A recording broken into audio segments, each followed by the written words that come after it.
السلام عليكم ورحمة الله وبركاته. ازيكم يا حبايبي، عاملين ايه؟ تعالوا بقى نعمل فطاير حلوة كده. انا عملت لكم كذا طريقة، تعالوا نشوف الطريقة دي سهلة وبسيطة. معايا كيلو الا ربع من الدقيق، وحطيت معلقتين من السكر ورشة من الملح ورشة من الزيت. تعالوا نقلب كل المكونات دي كده مع بعض.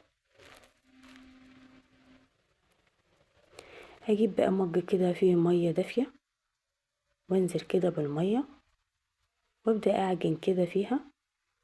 اعجني قوي قوي كده فيها، لازم تعجني قوي وكده زي ما انتوا شايفين. العجينة لينة وجميلة جدا. هسيبها بقى ترتاح بتاع نص ساعة كده.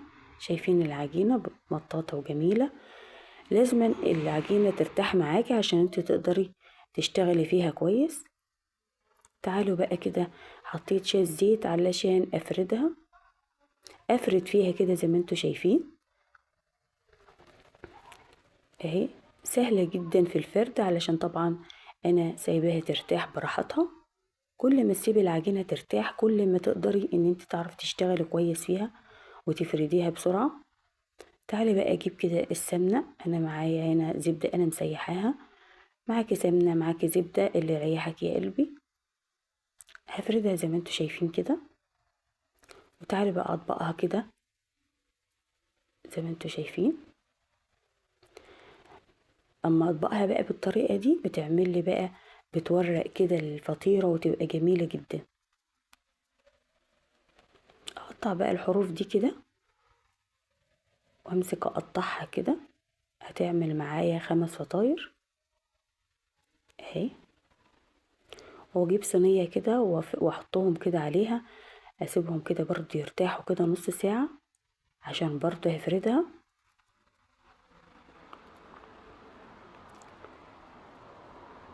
كده ارتاحت معايا العجينة، وامسكها برضو افرد فيها كده اهي. برضو بتبقى سهلة برضو في الفرد على طول.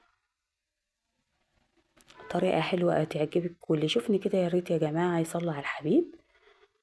متنسوش الاشتراك واللايك.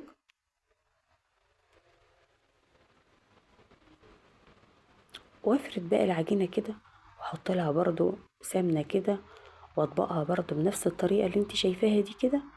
وامسكها لمها على بعضها كده، وبرضو هركنها واسيبها برضو ترتاح. بعد ما ترتاح برضو معايا كده، اروح برضو مسكاها كده برضو فرداها على قد ما انا عايزة الفطيرة.